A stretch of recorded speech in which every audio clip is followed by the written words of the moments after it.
Halo semuanya, selamat sore. Sore, Diana. Selamat sore.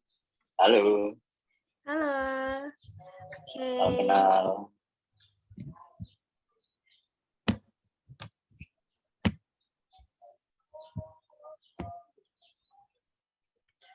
Oke.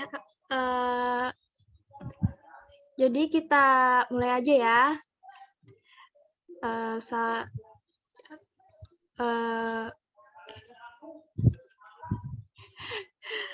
Jadi kita mulai. Hari ini pembicaranya Mas Imam. Halo Mas. Halo Diana. Apa kabar? Alhamdulillah baik. Gimana Mas? Karantina Mas? Ini udah hari keempat. Oh gitu. 3 hari lagi. Iya, semangat Mas. Terima kasih. Makanya saya ngajak teman-teman. Ayo ada mau ngobrol-ngobrol aja sih. Seru-seruan, seru-seruan. Ayo deh. Bosan soalnya. Ya. BTW Mas Imam sekarang kerja di mana ya? Saya kerja di Google, Mbak.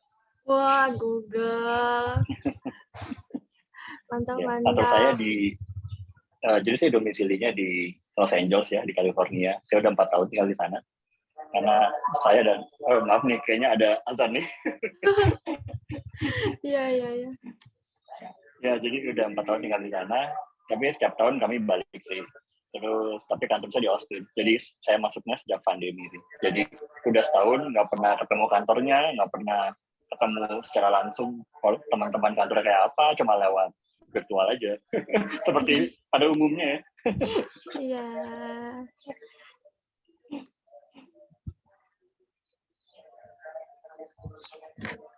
By the way, ini sebentar lagi azan. Apa kita mau pause dulu atau gimana? Gimana Kak Ain? Mau itu dulu ya? Boleh sih kalau mau di post, Mas. Terserah kalian sih. Takutnya nanti gimana, atau udah banyak nunggu atau takut terganggu atau gimana? Oh ya, kalau di sini Bebas, azannya saya udah selesai. terserah teman-teman aja. Iya. Gimana Kalau Kak boleh Ain? lanjut nggak apa-apa sih, kalau boleh lanjut. Soalnya di sini udah selesai asar soalnya. Oh gitu ya. Ya di sini sebentar lagi tuh udah mulai ini. Halo Ain, apa kabar?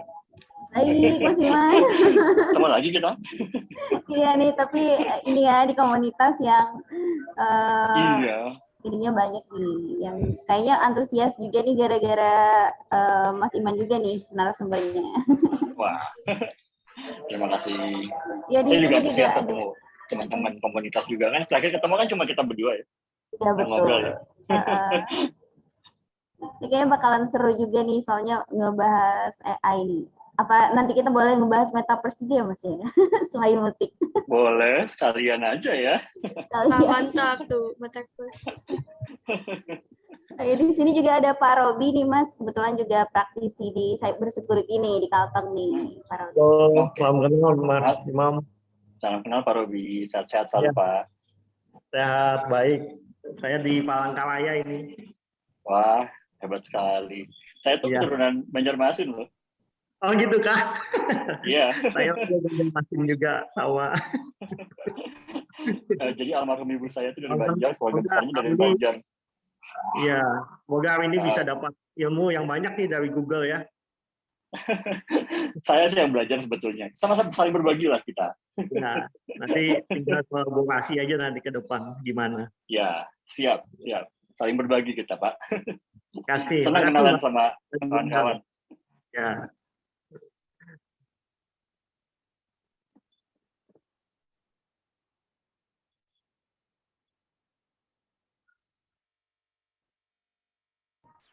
Ya, silakan aja Diana kalau mau coba ngobrol-ngobrol dulu santai.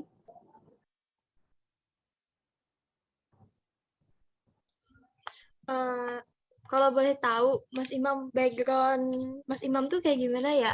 Mesti kayak apakah memang dari IT atau gimana gitu? Oke, jadi saya cerita sedikit aja ya latar belakang ya. Jadi, halo teman-teman, buat yang belum kenal ya, saya Iman, namanya sih Iman Putra Fatah. Saya itu sebetulnya saya besar di Jakarta, tapi 2017 2017 pindah ke Los Angeles, berdomisili di Los Angeles, California, karena istri saya sedang ngambil kuliah S3, PhD. Istri saya itu kan ngajar ya di Universitas Indonesia, jadi dia ngambil program PhD di University of Southern California. Makanya kita 2017 kami pindah ke sana untuk berdomisili di sana. Jadi seumur hidup itu saya sebetulnya musisi. Sampai sekarang juga saya masih main musik sih. Ketika kami jadi saya dulu saya bermula dari main gitar. Saya main gitar, terus tapi mulai 15 tahun terakhir itu saya mulai merambah ke film scoring ya, musik untuk film, untuk iklan, untuk voice over, untuk jingle. Lalu saya juga mulai merambah ke teater, musik untuk teater terutama, dan mulai merambah ke sound design.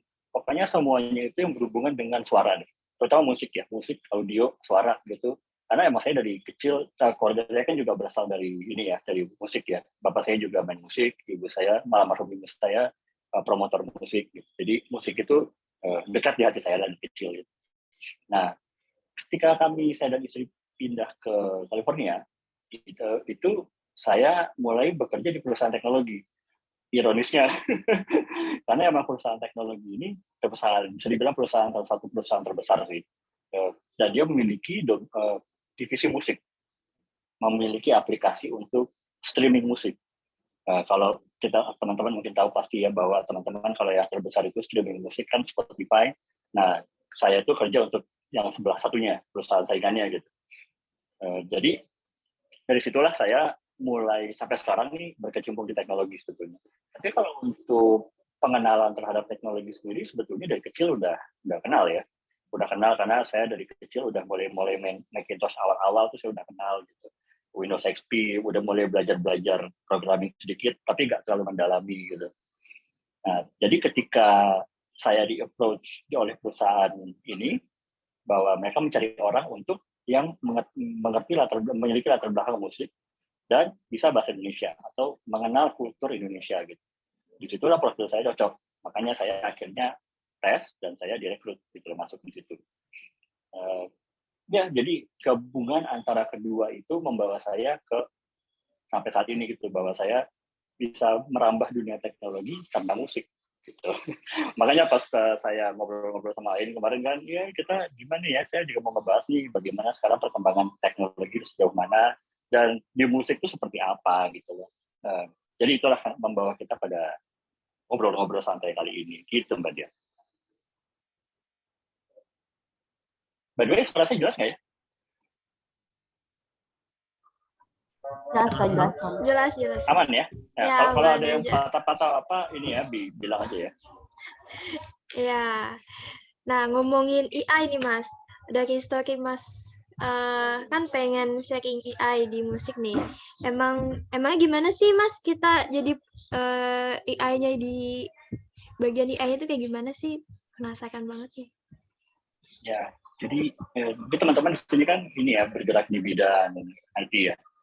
Nah, AI itu kan bisa dibilang kayak payung besar bahwa sekarang itu kita berada di age of AI gitu. Kalau menurut Eric Schmidt, salah satu mantan CEO Google tuh, kita sekarang di age of AI di menurut bukunya dia gitu ya. Tapi AI itu sebetulnya payung besar gitu, istilah bahwa sekarang ini teknologi sudah sedemikian canggih sehingga memiliki namanya kecerdasan artifisial gitu.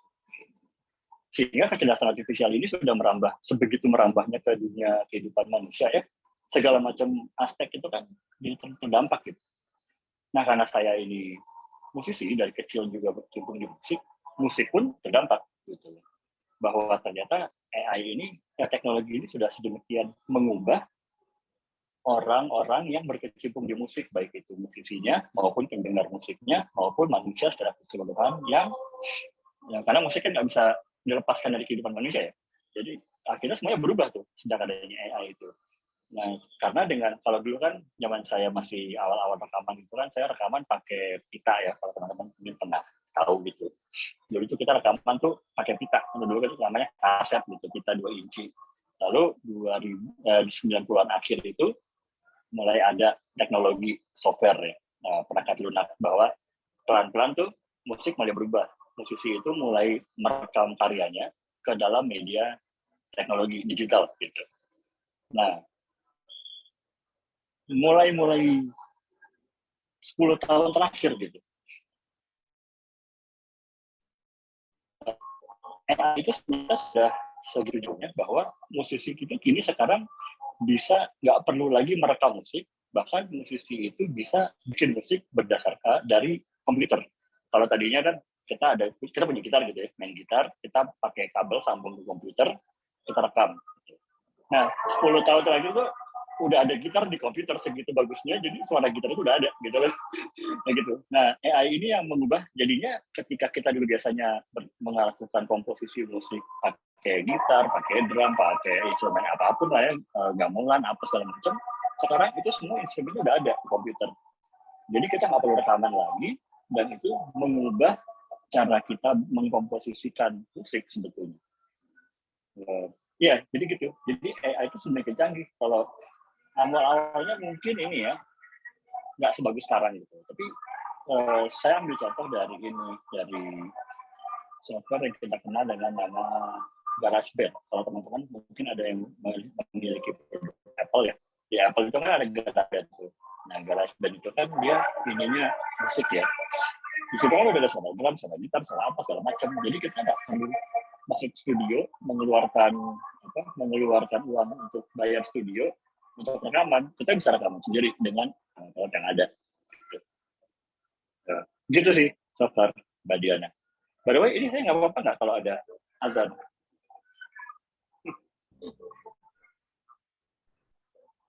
Kedengeran nggak suara saya? Kedengeran kok, kedengeran. Ya, Aman kok kedengeran suaranya. aja. Aman aja. Ya, begitu. Jadi AI itu sekarang sudah sebegitu canggihnya sehingga kita lupa tuh bahwa dulu manusia berkarya merekam musik itu dengan media-media non komputer gitu. Itu sih intinya. Berarti AI ini sangat mempermudah banget ya bagi musisi juga. Sangat memudahkan, tapi ini kayak dua mata uang sih. Satu sisi ada yang bikin kita mudah, tapi satu sisi juga bikin menyulitkan sih, memberikan dampak yang beda gitu loh, mengubah kita sebetulnya. Nah, seperti di aspek lain ya, di aspek lain juga semua begitu ya. Mungkin karena saya di musik, jadi kita fokusnya kapan seperti yang ini di musik gitu ya, di musik audio itu bahwa sekarang AI itu bisa kita nggak perlu, bahkan kita nggak perlu mikirin beatnya seperti apa, kita komputer yang akan mikirin itu. Sekarang udah sampai situ. Itu kalau teman-teman pernah tahu, nanti coba saya share nanti ya ininya apa software-softwarenya ya. Saya cuma akan referensikan ke satu ini dulu deh. Ini soalnya bisa di-download kalau teman-teman mau coba-coba, silakan. Ini namanya sorry. Ini ya, nih saya share di ini ya, di message ya. Oke. Silakan di Google lah, itu gratis kok. Namanya Purdata, itu salah satunya yang bisa kita program supaya musik itu tuh bisa berjalan sendiri kalau kita bicara programnya. Halo? Ya.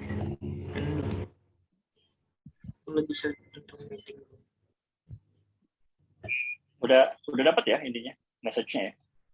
Udah nih Mas, udah. Udah? Ya, udah. Oke. Ya, begitu. Ain dan Diana dan kawan-kawan. Ini mulai dikembangin atau mulai digunakan sama musisi itu sejak kapan ya Mas boomingnya? Nah, itu software udah lama sih, 90 akhir udah ada sebetulnya. Cuma mulai, kalau saya bisa lihat sih 10 tahun terakhir lah mulai berkembang sampai segininya gitu. Bahwa sampai segininya itu maksudnya sampai kita nggak perlu mikir. Misalnya kita punya ide nih, saya punya ide, gitu. Kita rekam ke komputer itu kan nanti jadi kelihatan MIDI-nya tuh ya. Nah, jadi MIDI itu ini istilah musical instrument digital interface. Ya, musical instrument digital interface. Itu jadi bahasa yang menghubungkan antara suara analog menjadi suara digital yang ngertinya MIDI. Kita manusia ngertinya analog. Gitu. Jadi ketika kita nyanyi, gitu. Nah komputer itu akan merekam, akan terlihat tadinya gitu. MIDI ini dia tahu gitu bahwa oh ini adalah nada A, C, G minor gitu misalnya. Saya pakai istilah musik sedikit, nggak apa-apa ya, sedikit aja. Jadi, nah dari situ tuh komputer kan akan merekam bahwa ini nadanya ini, temponya segini, nanti instrumennya mau apa gitu. Bahkan itu kita bisa pilih sendiri. Misalnya, oh nadanya gini, gitu. Itu, oh kalau gitu nada itu dijadiin suara piano aja. Dan itu AI yang akan mikirin, bukan kita. Jadi kita tinggal masukin suara komputer, berdasarkan nada yang kita masukin tadi, jadi suara piano gitu. Gitu tuh. Jadi sekarang tuh udah semudah itu sebetulnya kita berkarya gitu ya. Gitu. Kalau dulu kan kita mesti mikirin tuh, kita mikirin, oh berarti saya coba nanti pianonya gini gitu. Kita rekam piano gitu loh. Atau enggak, saya mau ganti deh, ini jadinya instrumennya suling. Gitu. Jadi kita rekam sendiri sulingnya. Kalau sekarang tuh nggak perlu. Sekarang tuh komputer yang akan mikirin itu. Ya itu AI itu sampai segitu sebetulnya. Gitu. Nah, jadi kalau seperti itu, kalau dari segi kreativitas nih Mas, menurut Mas sendiri kan sebagai musisi, ini semakin mengembangkan kreativitas atau malah sebaliknya? Pertanyaannya bagus. Saya melihatnya itu adalah dua sisi mata uang. Itu akhirnya akan kembali ke manusianya lagi yang akan memutuskan nih. Jadi, gitu. Komputer tuh akan secara otomatis akan ini bagusnya suara piano. Terus kita dengerin lagi kan, kayaknya nggak bagus deh suara piano. Kita yang memutuskan, bagus nggak suara piano? Ternyata nggak bagus. Jadinya suara apa nih? Suara gitar. Ya udah kita yang mutusin gitu. Karena emang dalam hal tertentu kreativitas manusia tuh nggak bisa tergantikan nih. Bahwa karena itu manusia itu kan makhluk berbudaya ya, punya kreativitas gitu ya. Akhirnya kita lagi akan memutuskan komposisinya bagus nggak nih menurut kita. Itu udah subjektif tuh. jadi soal kreativitas itu sebetulnya akan menambah kreativitas kita atau enggak, itu kembali ke manusianya sebetulnya. Gitu. Jadi dua sisi mata uang tadi itu, Ain. Gitu. Saya. Keren ya. Tapi menarik sih pertanyaannya. Pertanyaannya bagus, thank you ya. Iya nih Mas, soalnya kan sama kayak yang sehari-hari aja gitu. Sekarang juga kalau kita nyari sejarah atau apapun kan tinggal Google gitu, karena semakin canggih. Dan itu juga kayak mengurangi tingkat ingatan kita kan gitu. Nah kalau di musik, apalagi sih yang bikin apa ya, yang berubah nih dari semenjak perkembangan AI yang maju ini, sama yang mungkin zaman dulu dalam berkarya. Iya itu kreativitas sih. Jadi kan kreativitas kita tuh saat ini sebetulnya kalau kita bisa lihat ya, kreativitas kita saat ini sangat terbuka sebetulnya. Jadi jauh lebih terbuka kalau kita mau lihat gitu. Nah, itu tadi bahwa tadinya nadanya A ini gitu, terus jadi nada piano, terus tiba-tiba jadi suling, gitu kan kita bisa pilih sendiri gitu. Bahkan kita bisa cobain sendiri, misalnya nggak cocok suara suling, kita cari instrumen lain di komputer gitu loh. Ini kita cari, itu kan akhirnya mau menantang kita untuk kreatif ya sebetulnya. Jadi kita nggak terima begitu aja yang komputer kasih ke kita gitu. Algoritma itu kan harus tetap disupervisi menurut saya. Jadi kalau kita biarkan ke mereka tuh, ya itu balik lagi ke suka apa enggak gitu loh. Karena banyak juga sekarang udah mulai terjadi juga tuh kalau nanti saya kasih ya, saya kasih seperti contoh aplikasi namanya Endel. Kalau teman-teman boleh ini saya share lagi di chat, bisa cek jadi ya Endel. Nah, Endel ini adalah aplikasi yang mengenerate suara audio berdasarkan mood kita. Jadi kita kayak sekarang nih, sekarang sore-sore nih, saya lagi jemuran karantina, saya udah habis makan siang, tadi saya santai. Gitu. Kalau saya putar Endel itu akan mendeteksi Iman ini lagi berada di Jakarta, suhunya 31 derajat Celcius, jam 3 sore. Berarti kita akan kasih dia nada-nada yang seperti ini, supaya yang mood-nya tuh begini. mereka kan mendeteksi itu, mereka akan ngasih kita, oh lo tuh akan suka suara yang begini. Nah itu Endel, itu sudah terjadi sebetulnya. Nah kita suka apa enggak? Balik ke kita lagi. Suka enggak? Begitu kita pasang, kita play gitu ya, gak enak nih, udah ganti gitu. Atau enggak, oh boleh juga nih, cocok sama mood gue saat ini. Gitu.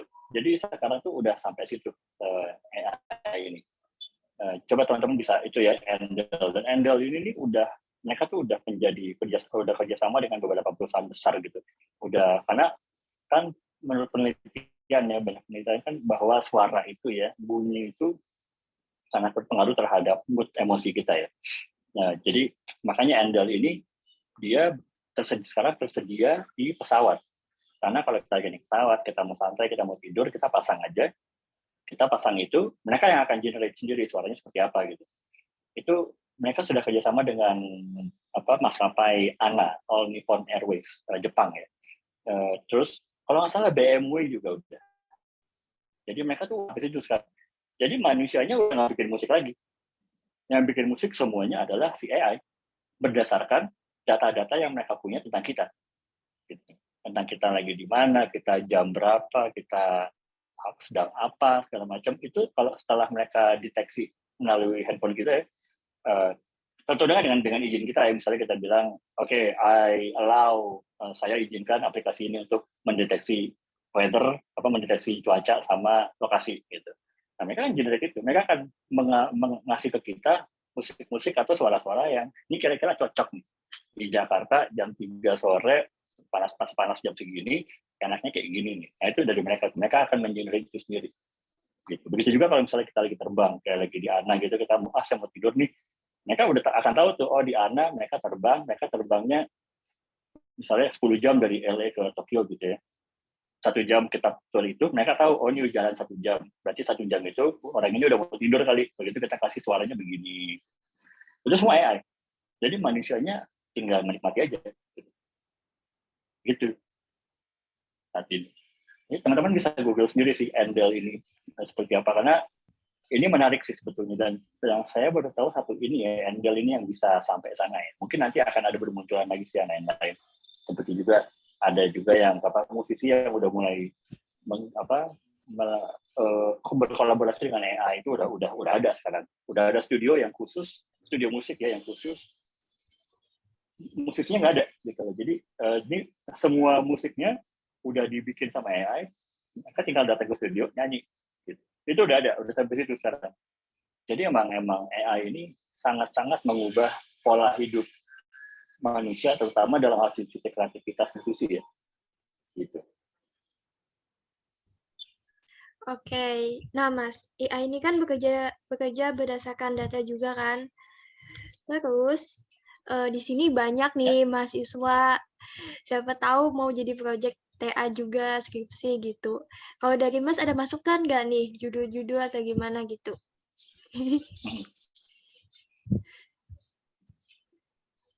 Waduh, kalau masukkan judul saya kayaknya sulit ya. Karena kan pasti masing-masing ada interestnya sendiri ya. Ya kalau itu dari saya, misalnya mau ngobrol-ngobrol soal gimana AI di audio di musik itu ya bisa ke saya sih.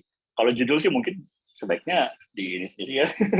itu kembali ke manusianya lagi, kreativitas sendiri aja. Kemana ini, apa interestnya gimana, apa yang mau diteliti gimana gitu. Gitu sih. Tapi emang menarik sih perkembangan AI ini. Mungkin karena saya dari musik ya, jadi saya akan fokusnya di musik dan audio aja. Bahwa musik di AI ini itu untuk di Indonesia masih sangat jarang. Kayak si Endel ini ya. Endel ini tuh kan buatan Jerman sih, tahu saya. Iya, dia buatan Jerman. Indonesia ada nggak? Belum ada.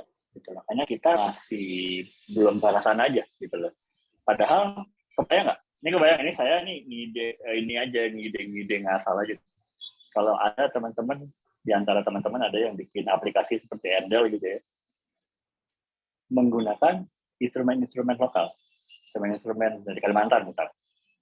Tapi jadi nggak berbentuk secara instrumen, jadi instrumennya dipisah-pisah gitu, direkam satu-satu, nanti ini aja disimpan di dalam aplikasinya, dan datanya dikeluarin sesuai dengan data yang si user tersebut. Gitu. Misalnya kayak Ya kayak saya tadi bilang gitu, misalnya kayak jam segini, jam 3 sore, jam 31 derajat, tiba-tiba nanti aplikasinya ngeluarin suara gamelan delay pelan-pelan gitu. Karena menurut aplikasinya, oh ini cocok nih jam segini, kayak gini suaranya nih. Gitu.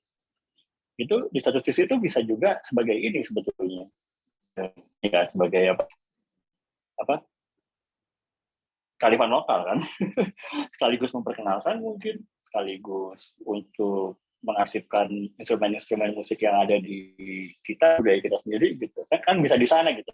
Kalau kita itu bisa sampai sana sebetulnya.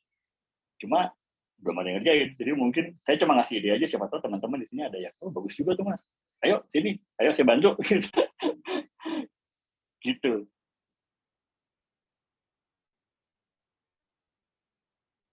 Jangan lupa nanti kalau misalnya ada yang benar-benar jalanin terus dapat funding jutaan dolar, ya saya dibantu gitu. Sudah libatkan. Boleh nanya? Jangan kalau ada yang mau, boleh dong, Pak Ruby, silakan Pak. Bebas kita ngobrol santai aja. Iya.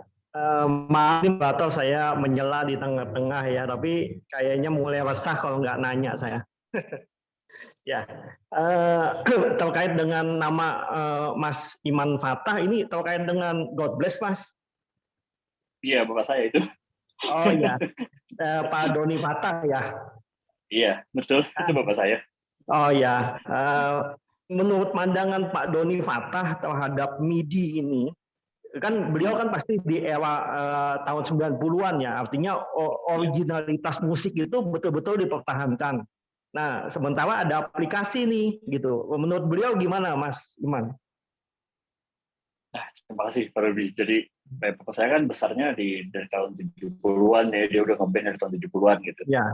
So, ya, dia sih, saya generasi dia mungkin emang kayak ya udah nggak peduli gitu. Karena generasi mereka kayak kita ngeband gitu, instrumen musik tuh ini gitu. Yeah.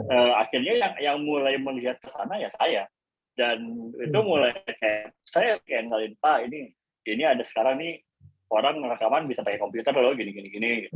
Tapi buat dia dan teman-temannya si dia kayak enggak, itu bukan saya gitu. Itu generasi kamu aja ke bawah, generasi saya nggak gitu.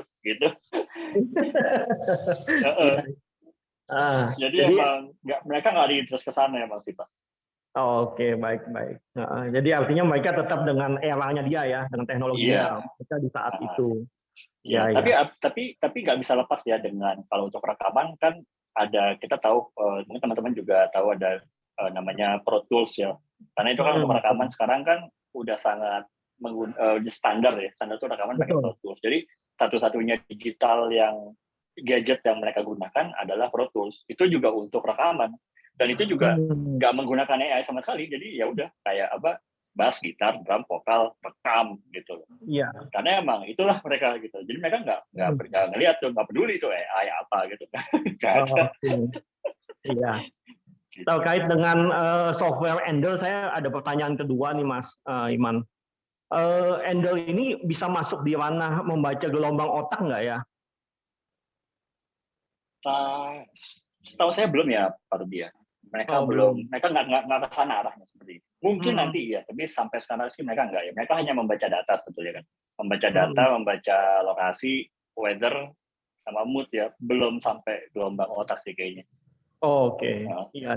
Mungkin nanti ya kali ya, tapi saya nggak tahu. Karena di teknologi gelombang otak ini di Amerika begitu majunya.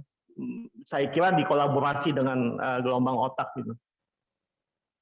So saya yang itu ya, yang udah mulai ke sana kan si Elon Musk tuh ya, yang dia sama neural link-nya dia tuh, yang chip yang ditanam di otak kita kan dia udah mulai bikin tuh 2020 gitu.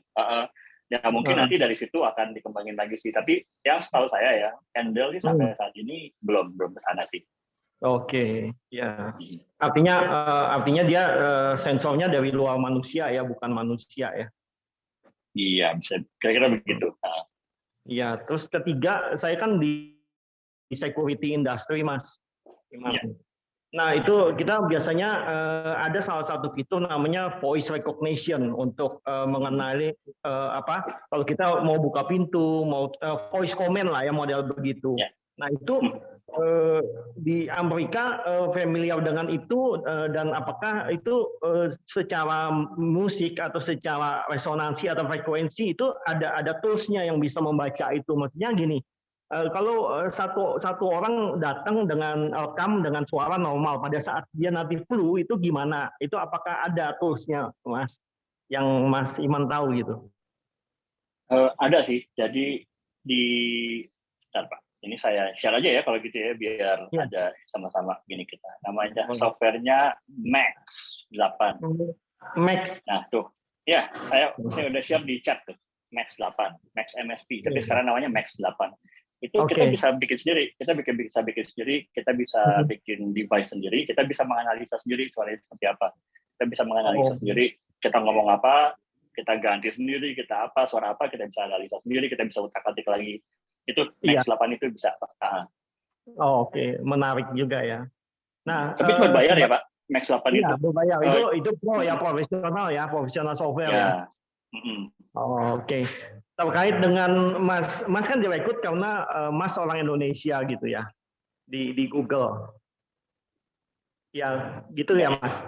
Nah, itu tendensi atau arah tren musik Indonesia ini menurut versi kacamata Mas, menurut sebagai orang teknologi yang mengerti AI itu arahnya kemana dan dominasi pasar itu ke genre yang mana ya?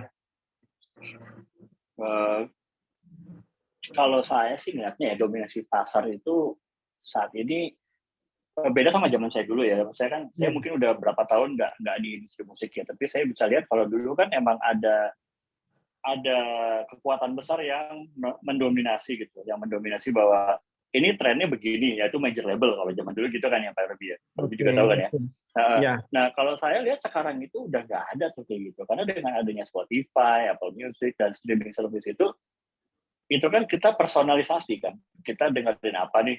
Ya misalkan muncul tuh rekomendasinya ini gini. Jadi nggak satu musik didengerin semua tuh sekarang udah nggak gitu sih eranya, karena masing-masing itu data kan, berdasarkan data mereka akan lihat gitu, oh lo dengerin ini berarti kita akan kasih rekomendasi musik ini gitu loh. Gitu. Jadi saya sih ngeliatnya ke depan nih musik tuh akan makin beragam. Orang bikin dangdut ada marketnya, orang bikin musik rock ada marketnya, pop ada, ininya ada gitu. Jadi saya sih percaya ke depan tuh kita akan dipersonalisasi. Gitu. Lebih ke personalisasi ya daripada tren. Iya betul. Ya ada sih pasti nanti 1-2 yang tren, tapi nggak kayak dulu ya. Dulu kan kayaknya wah trennya rock nih, semua jadinya rock gitu. Habis itu R&B gitu. Nah sekarang kayaknya saya lihat orang tuh udah bisa memilah-milah sendiri, udah bisa filter sendiri gitu. Oh, gue sukanya ini gitu. Oke. Makasih Mas. Ini banyak pertanyaan ya, sorry ya. Santai Pak. Saya juga mau nanya-nanya nanti nih Pak Robin. Makasih. Ya silakan saya kembali ke host.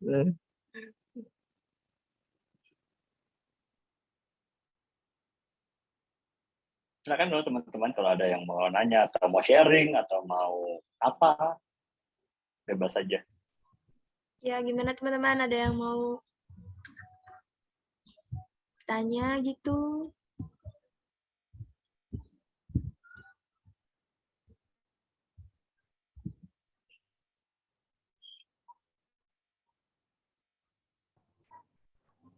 Ya ini kayaknya makin menarik ya teman-teman. Kayaknya juga yang masih mahasiswa di sini kayak mikir ini mau bikin project AI yang gimana di musik gitu ya.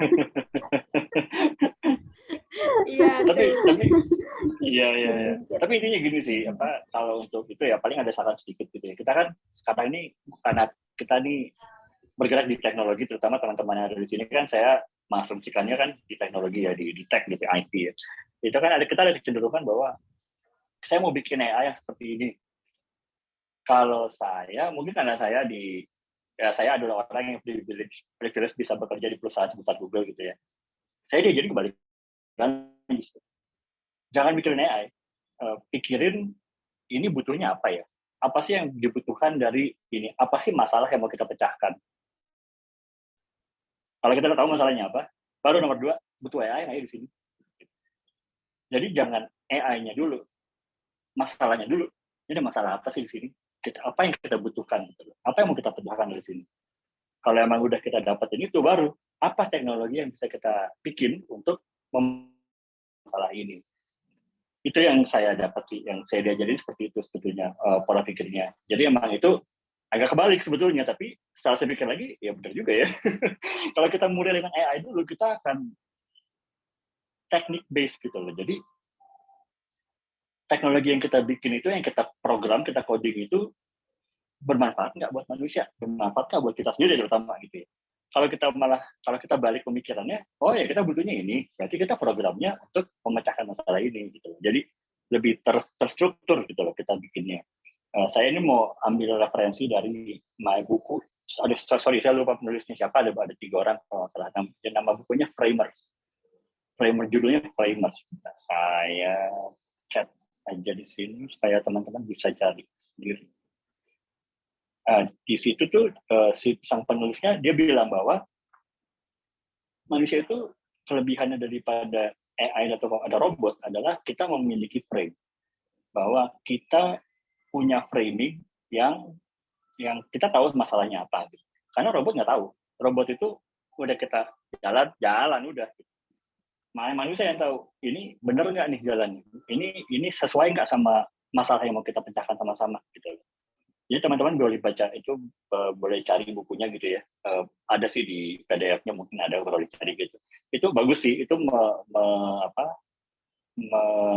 itu mungkin bagaimana manusia sebetulnya kelebihan manusia daripada robot. Gitu. Jadi secanggih-canggihnya robot, secanggih-canggihnya AI, manusia ini punya sesuatu yang robot nggak bisa. Dan itu ada di buku itu. Silakan dibaca aja, cari aja.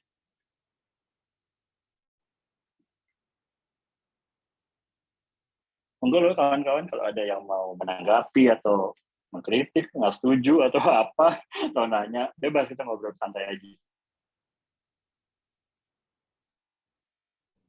Thank you Mas, ini rekomendasi bukunya keren banget. Sama-sama dong, Mbak. Senang berbagi.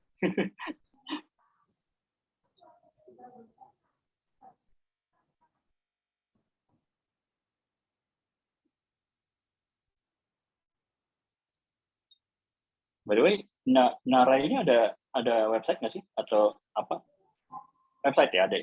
Iya, ada Mas, narecoder.com. Baru juga ini sih. Oke, nanti aku cek. Masih gangguan. Oke.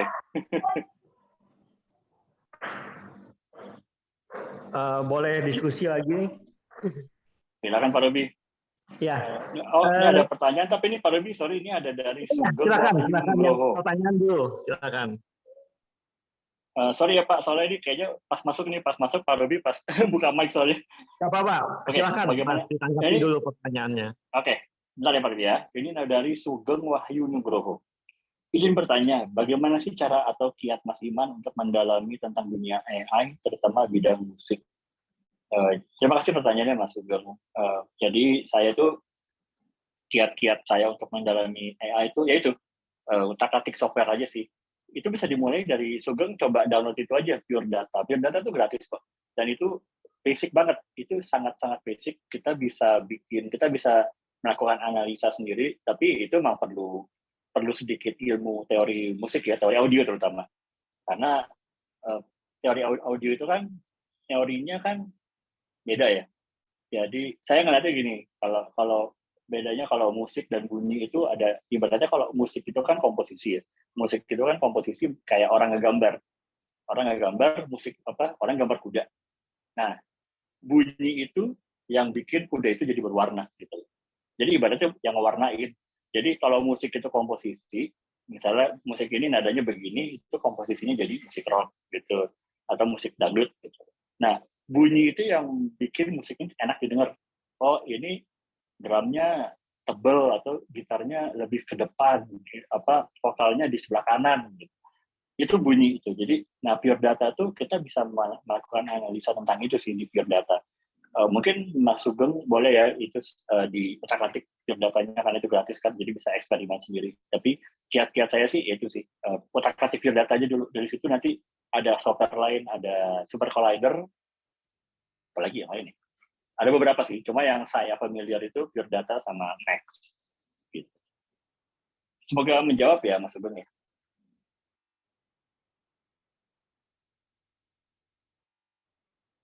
Sama-sama. Pak Ruby silakan dong. Ya, terima kasih waktunya. Mau lanjutin lagi Mas pertanyaannya terkait dengan pekerja di teknologi. Kan sekarang ini begitu cepatnya teknologi, terutama AI ya. Nah ini sebenarnya experience yang dibutuhkan itu apakah experience dari non formal education atau formal education, Mas? Yang artinya pada saat para teman-teman ini di dunia luar ya, maksudnya di luar Indonesia itu yang begitu maju dengan lompatan-lompatan hebat itu apakah dari formal education apa non formal education, dan apakah experience seperti apa yang dibutuhkan sehingga apa ya, maksudnya mereka punya kinerja tuh yang kinerja tinggi gitu yang diharapkan oleh perusahaan-perusahaan teknologi. Oke. Untuk menjawab Pak Robi, saya mau sedikit cerita ini aja pengalaman saya ya Pak. Saya kan sama sekali nggak ada formal education gitu. Saya kuliah nggak lulus waktu di Indonesia, waktu di Jakarta saya kuliah nggak lulus, kuliah advertising. Kerjanya ngeband. Terus begitu pindah ke Los Angeles, saya ngambil course musik juga. Nah itu ambil course musik. Nah 2019 itu Mei saya di-approach oleh Apple melalui staffing company untuk apa? Karena itu mereka mencari orang native speaker bahasa Indonesia yang memiliki pengertian atau pemahaman akan musik dan bisa bahasa Indonesia, tahu budaya Indonesia, tahu cara ngomong ke orang Indonesia, tahu budayanya Indonesia seperti apa, terutama ya budaya-budaya kota besar ya. Nah, saya kebetulan cocok kan di situ kan, meskipun saya nggak punya background apapun, maksudnya nggak punya background pendidikan S2 atau apa, S1 aja saya nggak punya gitu. Tapi ternyata ada kebutuhan, saya di approach, saya masuk. Jadi, nah ini sesuai dengan pengalaman saya sih. Saya bisa saya bisa bilang 3 tahun lah saya di sini. Kalau emang mereka mencari orang dengan latar belakang pendidikan formal, mereka akan tulis di resume-nya Pak. Di job description-nya. Tapi kalau misalnya master required atau bachelor required. Tapi kalau misalnya ada bachelor required or apa istilahnya similar field atau yang serupa, pengalaman serupa gitu. Nah, kalau kayak gitu mereka nggak butuh, mereka nggak perlu. Akan ditulis di job description Pak. Dan kebetulan yang waktu saya di approach Apple itu mereka nggak tulis itu, jadi mereka emang nggak butuh nyata ya. Terus kalau misalnya Pak Ruby juga lihat tuh di LinkedIn gitu, saya kan langganan LinkedIn ya setiap hari ya. Itu coba job description, mereka butuh apa, lowongan kerja, cari aja. Kalau misalnya bachelor required or bukan similar field apa sih istilahnya, or apa ya itu pokoknya pengalaman yang di dalam bidang serupa gitu bahasa Indonesianya, itu berarti mereka nggak butuh, kecuali kalau bachelor master required or master degree mandatory, itu berarti wajib gitu. Jadi mereka udah bisa dibilang mereka nggak terlalu melihat pendidikan kecuali kalau emang dibutuhkan. Gitu. Iya. Artinya itu challenge buat teman-teman gitu, bahwa setelah lepas dari pendidikan formal mesti banyak experience kan, Mas. Iya, betul. Dan memang perusahaan-perusahaan sebesar itu kan mereka ada ininya ya, ada rekrutmen untuk fresh grad sebetulnya. Mereka ada masanya. Malah sebetulnya nih Januari ini mereka biasanya lagi nyari tuh. Mereka ada sesi khusus untuk fresh grad. Jadi fresh grad itu beda tuh ininya. Karena kan fresh grad kan misalnya mereka lulus kan mulai pertengahan tahun, semester summer gitu kan ya. Nah dari Januari ini mereka udah mulai cari-cari tuh, udah mulai kadang-kadang rekruternya ke kampus, kadang-kadang mereka udah mulai buka di websitenya gitu. Untuk supaya begitu lulus bisa langsung mulai magang setahun gitu. Kayak gitu. Menarik ya di sana polanya.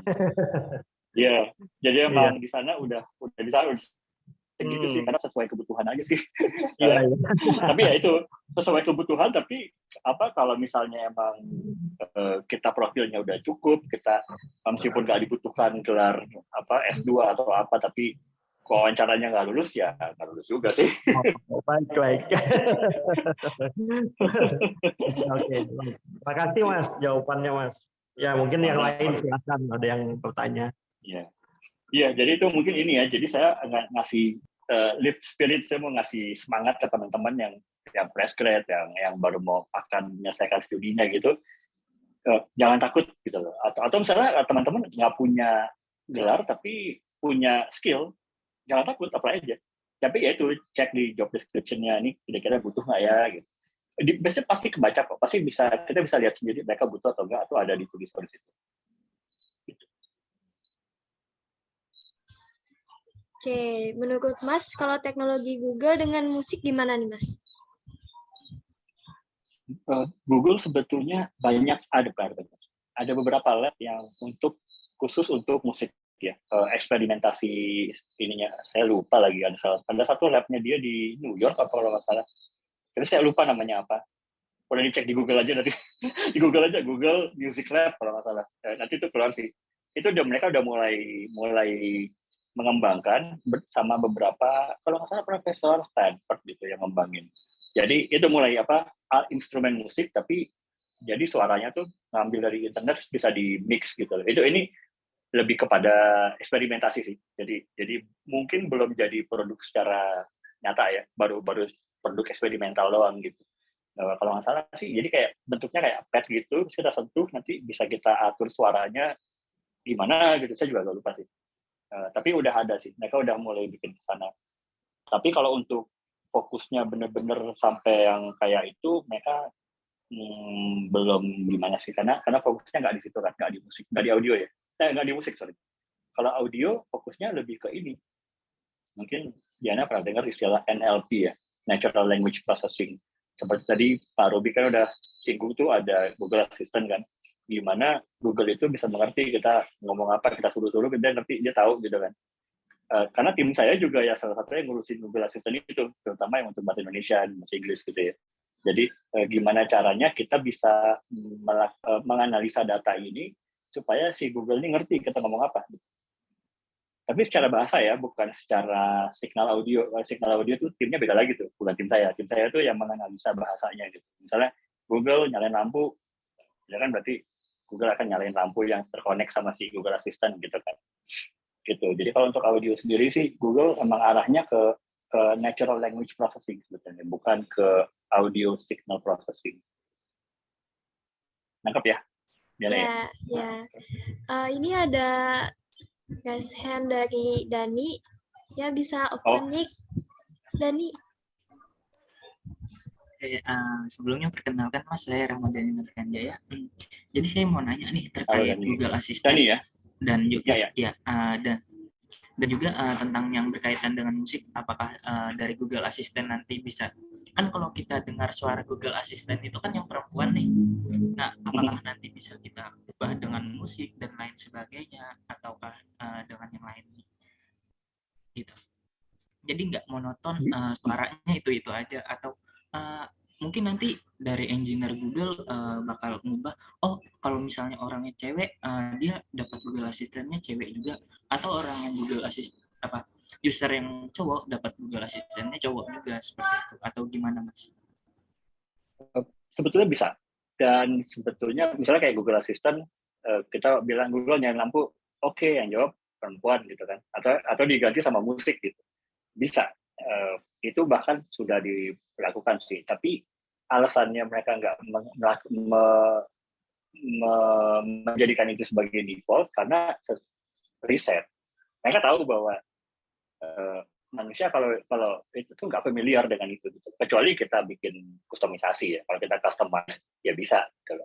Tapi kalau secara defaultnya Google nyalain lampu gitu, terus yang jawab musik gitu, kalau itu untuk banyak orang belum familiar sih sama itu. Jadi mereka memikirkan ya udah kita bikin aman dulu gitu loh. Kalau misalnya emang mereka mau ganti ya ganti sendiri gitu loh. Karena ya kalau misalnya kalau semua orang disuruh jawab dikasih jawabannya musik atau audio suara-suara yang bukan suara manusia kan bingung tuh.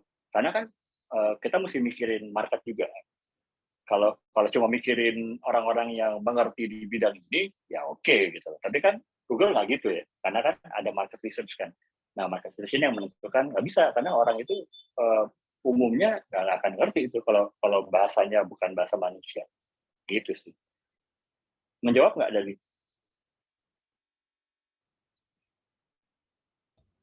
Ya, udah lumayan menjawab ya. Jadi kita bisa kostum sendiri nih. Kita maunya kayak gimana gitu. Berarti karena riset, jadi nggak bisa disebarkan ke usernya lebih lanjut kayak gitu kan. Ya, karena itu ada market research. Tapi mungkin ini bukan kapasitas saya juga sih untuk menjawab, kan itu bukan tim saya juga. Tapi ya kira-kira saya asumsinya begitu. Ya, saya juga agak berasumsi sih, tapi karena itu dilakukan sama Apple juga sebetulnya. Apple juga mereka tahu gitu, mereka bisa aja untuk Siri. Kalau saya kan pengguna Apple ya, meskipun saya kerja di Google, tapi saya pengguna Apple. Saya pengguna dua-duanya sih. Tapi ya itu, jadi Siri kan jawabnya juga manusia gitu kan. Karena kalau yang jawabnya suaranya bukan suara orang, untuk kebanyakan mayoritas orang nggak ngerti gitu sih. Jadi nanti ya itu urusan engineering. Mungkin kalau mereka riset ternyata datanya bilang oh manusia bisa kok ngerti bahasa ini, ya mungkin mereka akan mengubah itu sih gitu.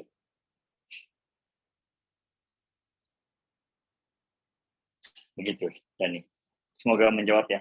Maaf ya kalau saya agak berasumsi dengan pertanyaannya karena bukan di tim saya juga yang ngerjain. Oke, no problem. Yang penting sedikit jelasnya udah dijelasin tuh sama Mas. Soalnya benar juga, market research orang sudah familiar dengan hal tersebut. Jadi kalau misalnya diganti bakalan kok ganti kayak gitu. Iya, kayak ini aja, kayak kita pakai aplikasi aja kan. Aplikasi kan UI-nya gitu, misalnya UI-nya berubah, kita bingung kan, ini kok ini di sini sih tombolnya. Kayak gitu aja sih. Itu kan semua research based kan.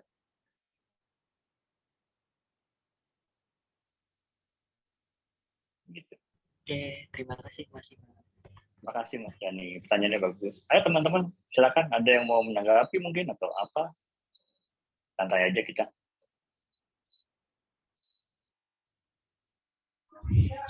Oh ya Mas, di judul apa template yang kami share itu kan ada tulisannya bagian computation, linguistik, dan ontologi engineer itu apa ya Mas? Dan kayaknya belum tahu sih, termasuk saya juga. Boleh nggak di-share apa itu?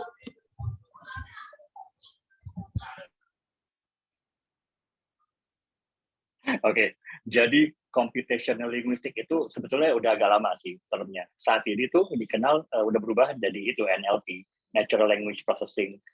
Jadi Natural Language Processing itu bagaimana komputer itu bisa mengerti bahasa manusia, misalnya gitu. Jadi jembatan antara bahasa manusia dan bahasa komputer gitu. Itu NLP. Nah, saya itu di NLP yang ngurusin bahasa Indonesia dan bahasa Inggris juga. Jadi gimana kita kan dapat data nih, kita dapat data orang ngetik di Google setelah mereka misalnya kayak ada misalnya tahun baru itu dari bulan Oktober gitu kan udah kita mulai cari tuh datanya, masuk tuh data kalau udah lewat angka 1 miliar query, kita bisa query ya, 1 miliar query itu datanya masuk ke kita analisa bener nggak nih bahas tahun baru kan, Happy New Year atau selamat tahun baru atau selamat tahun baru atau apakah ini tahun baru tahun berapa tahun ini. Nah itu kita tahu itu kita analisa, kita teliti, terus kita cari oh ini benar ini enggak. Nah, itu dari situ itu baru itu akhirnya Google bisa tahu. Jadi begitu nanti tahun depan nih, tahun ini nanti akhir tahun ini mereka akan tahu oh ya, query yang ini benar itu temanya adalah tahun baru, query yang ini enggak. Itu setelah kita ajarin tahun lalu, setelah saya ajarin tahun lalu gitu. Itu NLP itu, Natural Language Processing, gimana mereka bisa mengerti bahasa manusia. Nah, ontologi ini jadi saya mulai Oktober itu dipindahin ke ontologi sebetulnya. Salah satu tim di dalam divisi saya juga. Ontologi itu filsafat ya, filsafat kan jadi ontologi itu intinya knowledge of being, bagaimana satu entitas ini memiliki makna berdasarkan hubungannya dengan entitas lain, gitu. Klasifikasinya gimana? Kayak misalnya Diana seorang warga negara Indonesia perempuan tinggal di Kalimantan Tengah ya. Ya, Kalimantan Tengah, misalnya usia 20 tahun gitu ya. Nah, itu kan harus ada klasifikasinya gitu. Karena Diana kan bukan cuma satu. Diana ada Diana siapa, tinggal di mana, Diana di apa, orang mana, latar belakangnya gimana, bahasanya apa. Guys, itu tuh mesti diklasifikasiin, dibikin struktur supaya search engine itu tahu nyarinya kemana gitu. Oh, ini Diana yang ini, kita bisa cari. Misalnya ada orang ngetik di Google Diana yang ini, berarti tinggal di Indonesia, berarti kita kalau ada orang ngetik nama Diana masuk ke LinkedIn-nya atau masuk ke Instagram-nya gitu. Bukan Diana yang lain gitu. Nah, ontologi itu mengklasifikasikan entitas supaya dia jelas gitu loh, di mana nggak kecampur sama entitas lain gitu loh. Itu ontologi. Dan inilah kenapa yang bikin Google itu sangat-sangat kuat saat ini, karena mereka punya sistem itu. Karena Google itu kan ilmu pengetahuan dari semua manusia di seluruh dunia ya. Udah 20 tahun mereka melakukan itu kan. Jadi kalau misalnya nggak ada struktur yang baik, nggak ada klasifikasi yang bagus, kan nyasar-nyasar tuh nyarinya. Ya kan? Bisa aja nyari Iman Fatah, ternyata ada Iman Fatah tinggal di Nigeria gitu. Beda gitu kan. Jadi Google harus tahu nih Iman Fatah yang mana nih, yang di Indonesia apa di Nigeria nih. Iman Fatah yang mana nih, jangan-jangan di Jakarta ada 2.000 Iman Fatah nih, kayak gitu. Itu ontologi itu mengatur itu supaya Google carinya benar gitu. Jadi ibaratnya di divisi saya itu ada 3 tim sebetulnya. Itu data, bahasa, sama ontologi. Jadi ontologi sama data tuh kayak tangan kanan tangan kiri gitu. Ketika orang ngetik nih Iman Fatah, kan berarti data kan akan menganalisa tuh, oh ada sekian ribu orang ngetik Iman Fatah gitu. Nah, ontologi yang ngatur nih Iman Fatah yang mana nih, Iman Fatah yang ini apa Iman Fatah yang sana nih gitu. Nah, kalau itu udah benar nih, jadi kan tim data kan bisa monitor tuh flow-nya, data pipeline-nya. Oh, Iman Fatah yang di Indonesia, mungkin kalau orang nyari ini berarti Iman Fatah yang Indonesia nih, jadi datanya benar gitu loh, nggak kemana-mana pencariannya gitu. Nah, tim bahasa itu yang menganalisa bahasanya. Benar nggak nih Iman Fatah? Jangan-jangan dia nyari, jangan-jangan typo lagi. Kayak gitu loh. Itu jadi di divisi saya tuh ngurusinnya itu search engine. Itu supaya informasinya itu terakurat lah gitu, nggak salah-salah gitu. Gitu sih Jana. Kira-kira menjawab nggak? Iya, paham. Oh ya. Paham ya? Setelah bekerja di perusahaan teknologi kayak Google, Mas jadi tertarik nggak? Mas makin tertarik teknologi atau bermusik gitu? Dua-duanya. Dua-duanya, tetap dua-duanya. Ya musik sih ini nggak bisa kemana-mana ya. Saya emang dari dulu sampai sekarang. Tapi mungkin kalau dulu saya mencari sesuap nasi melalui musik dan industri musik, kalau sekarang musik itu jadi hobi gitu loh. Tetap gitu. Saya masih punya band, nanti kalau saya balik keluar karantina ngeband juga gitu. Cuma untuk profesi mencari sesuap nasinya saya di teknologi sekarang. Jujur aja. Gitu. Iya, kalau kata si Ain jujur nih bahasa anak Jaksel nih. Oh, ini Pak Robi left ya? Oh iya, maaf tadi saya belum bilang ini. Thank you ya Pak Robi. Mungkin disampaikan nanti ya teman-teman buat Pak Robi. Bilang terima kasih atas partisipasinya gitu. Ini mau jawab si Ain juga deh. Jujur li bahasa anak Jaksel dibahas Google nggak Mas? Dibahas, saya masuk di saya kok. Jadi ketika kalau ada bahasa-bahasa baru yang aneh-aneh yang dipakai anak Jaksel atau anak orang di mana di Indonesia gitu ya, masuk di saya. Itu saya mesti update makanya tuh, ini bener kan nih, ini lagi trennya, kenapa nih orang-orang pada ngomongin ini nih gitu, kenapa tiba-tiba jujur li jadi banyak diomongin, oh ternyata emang lagi tren. Ya itu dibahas kok. Karena itu kan biar gimana kan ini ya, pencarian kan, supaya nggak salah gitu, supaya kalau jujur li lagi sering dipakai, berarti sekarang saya ngomong dari background saya kan Jakarta Selatan ya, itu berarti di Jakarta Selatan emang lagi trending gitu kata jujur itu, dan itu masuk, karena jangan sampai itu jadi kemana-mana gitu. jangan salah gitu. Itulah yang saat ini lagi tren itu di Google kan pasti nomor 1 gitu.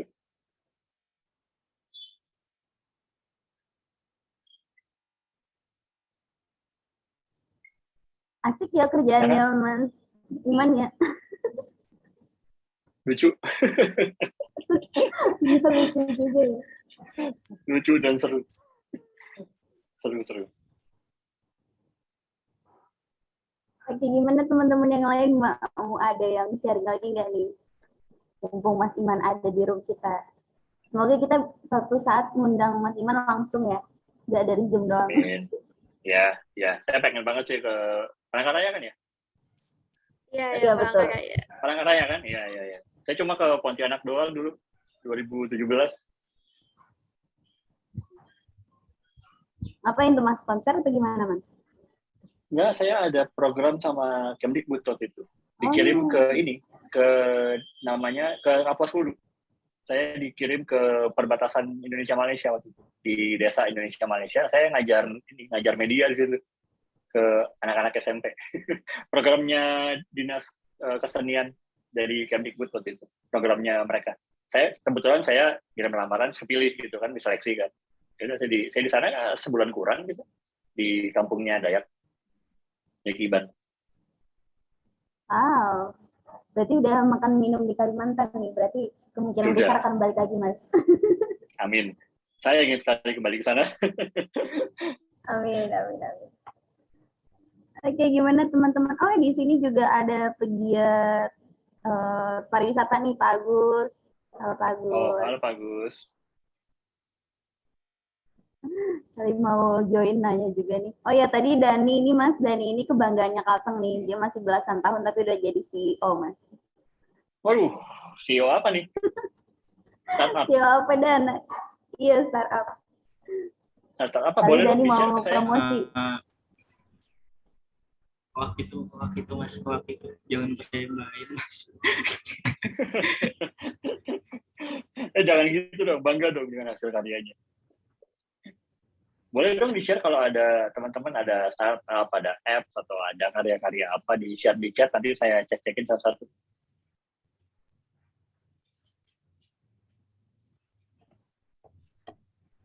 Ya, dan sharing-sharing aja dan biar di sini juga kan nggak semua kenal nih kayak gini, jadi biar tahu juga nih. Soalnya kiprah Dani luar biasa nih di bidang IT nih. Hebat, luar biasa. Saya aja nggak pernah jadi CEO.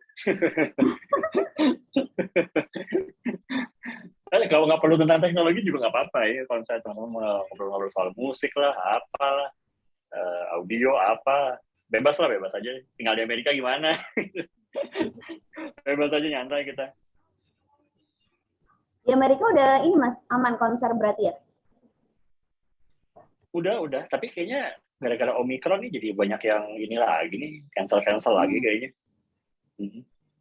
Saya pas balik sini berapa minggu lalu tuh juga udah mulai ini kan batal ini batal gitu karena Omicron tinggi lagi kan. Jadi ya udahlah, pasrah aja gitu. Ada rencana apa nih Mas di Jakarta? Saya tetap kerja sih sebetulnya, karena jadi sekarang kerja malam. Jadi saya standby jam 9 sampai jam 12 malam. Standby aja, nanti kalau misalnya ada meeting, ada apa, biasanya emang jam segitu. Habis itu waktunya jam Jakarta aja. Jadi kan saya kan 8 jam sehari ya. Jadi 4 jamnya jam 9 sampai jam 12, 4 jamnya lagi ya paginya di Jakarta, gitu aja. Jadi tetap kerja. Sampai itu saya ngeband sih pasti ngeband lah pasti bermusik udah pasti ketemu teman-teman band. Oh sama saya jalannya promosi sedikit nggak apa ya ini. Iya nggak apa-apa. Saya mau ngeluarin buku sebetulnya, memoir. Iya, jadi waktu 2017 itu saya mulai nulis. Saya kan pas baru pindah ke Los Angeles tuh nggak ada kerjaan kan saya ambil kuliah malam, jadi nggak ada kerjaan, apa ini siang nulis banyak gitu. Terus coba ini jadi buku nih, jadiin aja.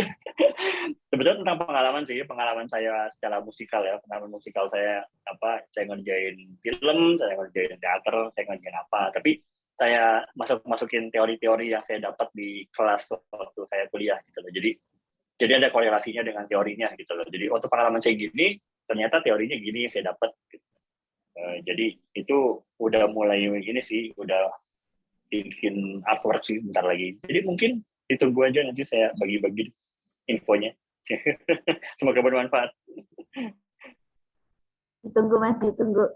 Kayaknya bakalan menarik sih. Ya, tapi Jakarta banget sih. Pengalaman saya aja sih itu. Pengalaman saya berkecimpung di musik. Berarti ini Mas Gitu. ada rencana balik lagi ke Amerika? Atau tetap Ada. Karena kita juga pulang kan, karena saya kan mesti riset. PhD-nya kan dia harus riset. Jadi kita mungkin akan cukup lama di sini. Mungkin 3 bulan, 4 mungkin. Bahkan mungkin 6 bulan kali. Gitu. Kita play by ear aja. Kita lihat situasi kalau misalnya udah gimana. Yang penting dia harus riset. Dan karena kebetulan saya boleh kerja dari Indonesia, jadi ya saya tetap kerja. Tapi kita akan balik sana sih. Karena ya kita masih banyak barang juga, apartemen masih ada. Gitu kan. Tapi nanti kalau begitu istri saya udah selesai S3-nya, kita harus balik ke Indonesia. Gitu. Balik for good. Lebaran di sini kayaknya nih, berarti. Tahun lalu saya lebaran di sana. Di sini. Lebaran tahun gitu. kemarin. Saya dapat lebaran di Jakarta sama keluarga gitu. Karena emang kebetulan waktunya pas kita balik gitu kan. Kita kan setiap tahun balik sebetulnya. Gitu. Oke. Jadi ayo teman-teman kalau ada yang mau. Ya. Ya, kalau ada apa ketemuan pertanyaan atau iya dong. Wah, ini apa nih? Bikin Popo kapan manggung lagi? Waduh. Bikin Popo tuh band saya. Oh, si Pak Sapitri, teman gue nih. Oh, tahu. Halo. Zik vokalis saya di New York. Dia domisili di sana sama istrinya. Dan dia kayaknya nggak balik sih tahun ini. Nggak tahu deh. Tapi kalau dia balik, mungkin kita nge-band lagi pasti. Betah dia di New York. Gitu. Gitu. Halo. Silakan loh. Sipa. Kayaknya banyak juga nih yang kangen sama konser nih Mas. Ditanyain kapan manggung. Iya emang. Musik tuh sekarang lagi sedih banget sih sejak pandemi ini. Tapi sekarang udah ini ya di Indonesia udah mulai bergiliat lagi ya. Saya lihat teman-teman saya udah mulai manggung, udah mulai ada acara gitu ya. Udah mulai, meskipun terbatas sih ya sepertinya. Nggak tahu nih kalau Omikron gimana lagi nih. Itu dia yang ditakutin. Saya juga, baru nyampe sini ya, nonton konser ya. Mudah-mudahan. Tapi kemarin sempat ini Mas nonton konser atau acara musik apa gitu di Amerika? Sempat ya? Alanis Morissette sama Garbage itu kan kita kan sama sih, saya kan dengerin musik-musik 90-an. Itu kebetulan mereka manggung terus kita nonton. Jadi ya itu. Tapi ya itu kita udah diminta vaksin gitu ya. Jadi kalau kita mau masuk ke venue-nya mereka lihat vaksin. Bahkan terakhir juga kita mau masuk restoran aja ditanya. Vaksin atau belum, mereka akan lihat sama ID apa karena minta vaksin lah pokoknya setidaknya gitu. Jadi udah ketat sih. Kalau mungkin karena Los Angeles tuh termasuk paling ketat kalau saya lihat ya, mungkin karena kasusnya sempat gawat banget kan atau awal-awal pandemi itu kan. Jadi mereka sekarang tuh strict banget.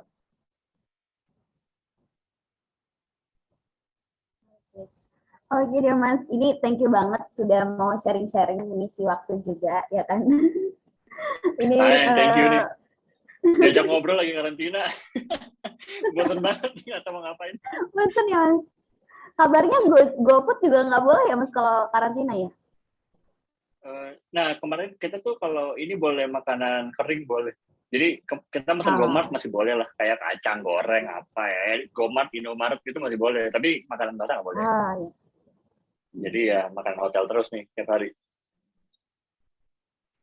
Berarti nanti setelah karantina ada PCR lagi? Hari terakhir sebelum dibebasin kita PCR dulu. Kita kan 7 hari nih. Jadi ya, kemarin tuh pas sampai sekarang sih nggak apa-apa ya, karena juga udah vaksin juga, jadi ya mudah-mudahan sih aman. Jadi kita pas nyampe di bandara kita PCR, kita masuk hotel, terus nanti 1 hari sebelum keluar PCR lagi.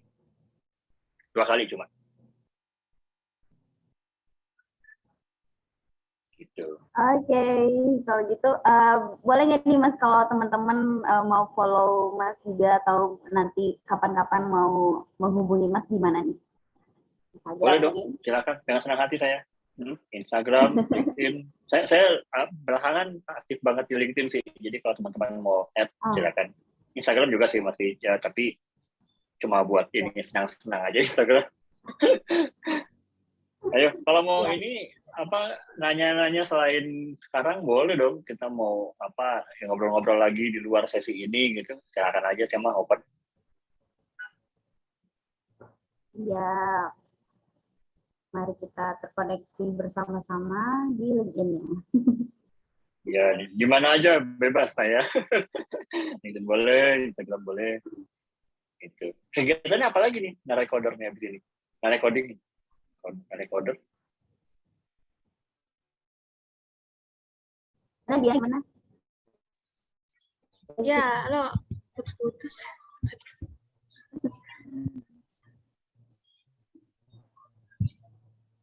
Gimana Diana? Kemarin teman-teman nih pada semangat bikin kamus bahasa Dayak nih kabarnya. Ya. Diana yang jadi manajernya nih. Keren, Iya. itu yang dibutuhkan. Datanya bagus sedikit. Emang emang sulit ya.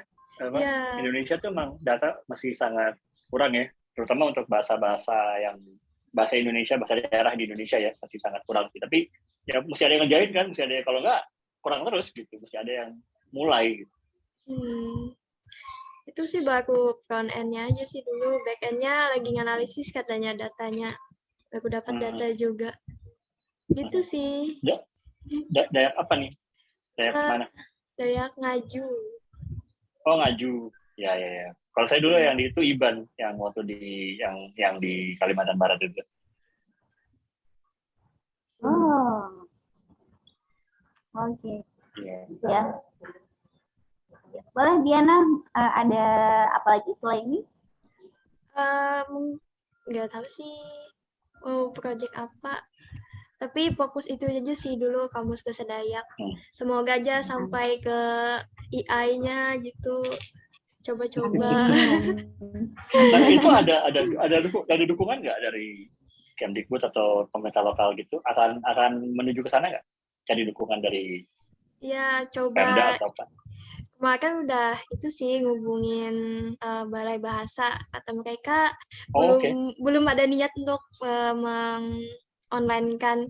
Kayaknya aku show dulu sih, tampil dulu.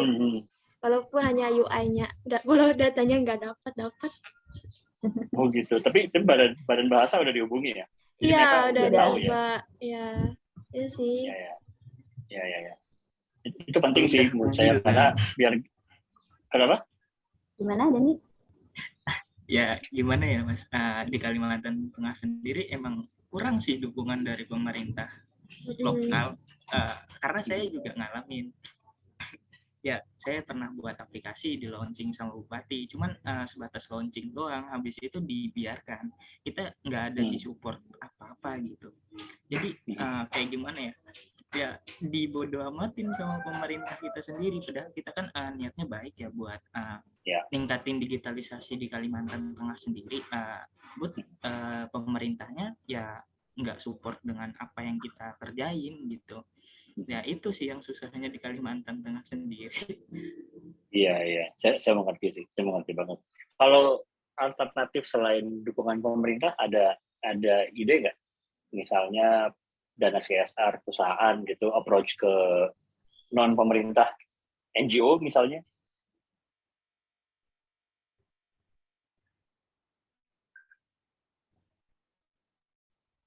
Masih belum ada kayaknya buat belum ada, ke ya? NGO segala macam. NGO kalau Soalnya di Kalteng kebanyakan yang ini sih Mas, hutan. basicnya lingkungan. Oke. Bukan budaya bahasa ya berarti ya? Iya. Belum sepertinya ke sana. Ya. Nah, coba deh saya coba cari sawit. Pasti Kalimantan memang kayaknya akan begitu ya. Terus-terusan. Apalagi mau jadi ibu kota lagi kan? Kaltim Mas, Kaltim yang terpilih. Oh, Kaltim ya, sorry. Iya. Oh ya, bukan tengah ya, Kaltim ya? Kita hanya tapi kan tetap calon yang gagal. Tapi tetap lah, tunggu kita pindah ke sana pasti bakal berubah lah semuanya. Nanti coba saya cari-cari juga ya, misalnya datanya udah ada, saya coba cari-cari, siapa tahu ada yang peduli gitu ya, yang non government tapi bisa punya kepedulian dan punya itu ya. Kalau enggak ya jalan sendiri aja. Yang penting kan Iya, datanya udah betul. ada ya. Yang penting sih itu pemerintah mah emang kayaknya nggak bisa diandelin sih dari zaman dulu Iya. juga. Ya, harus bergerak dari kita aja Iya. dulu. Iya. Iya. Tapi saya dukung lah kalau misalnya ada yang bisa saya bantu soal itu. Karena itu saya juga sangat care ya soal itu. Karena kan biar gimana itu kalau bukan kita yang melestarikan siapa lagi gitu ya kan. Iya. Jadi ayolah. Oh, kita jadi curhat nih, Mas. Kenapa? Kita jadi curhat nih jadinya. Jadi curhat, nggak apa-apa. Juga curhat nih. Sama pemerintah. Gitu deh. Mereka urusannya banyak udah. Tapi emang itu ya sejak saya di Amerika ya, saya lihat bedanya tuh dengan waktu saya di sini tuh waktu kita tuh di sini saya terutama itu cenderung kayak dukungan pemerintah kurang. Pemerintah tuh gini. Kalau di Amerika, pemerintah masih gue campur sama urusan gue. Oh. Mereka malah nggak suka kalau pemerintah ikut campur urusan mereka. Sebisa mungkin pemerintah lu urusan lu jangan ikut campur urusan gue gitu.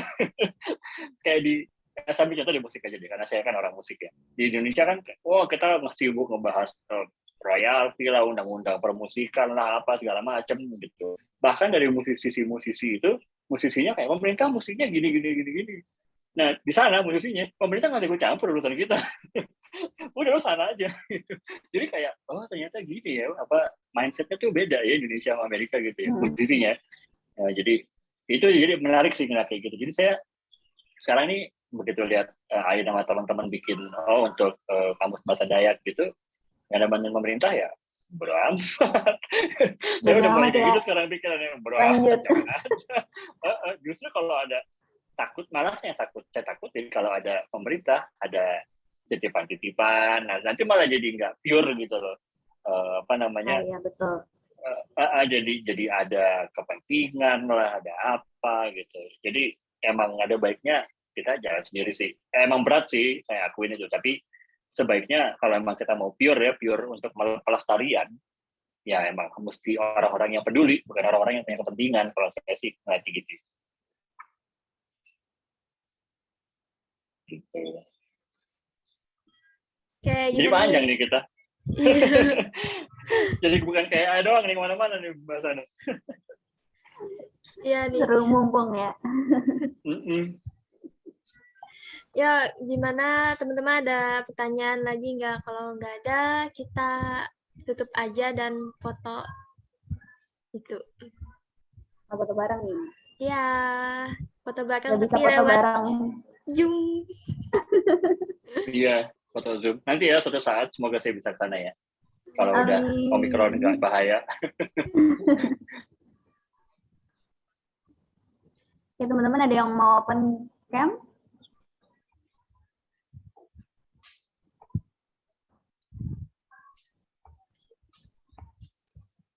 Yuk, gimana gimana?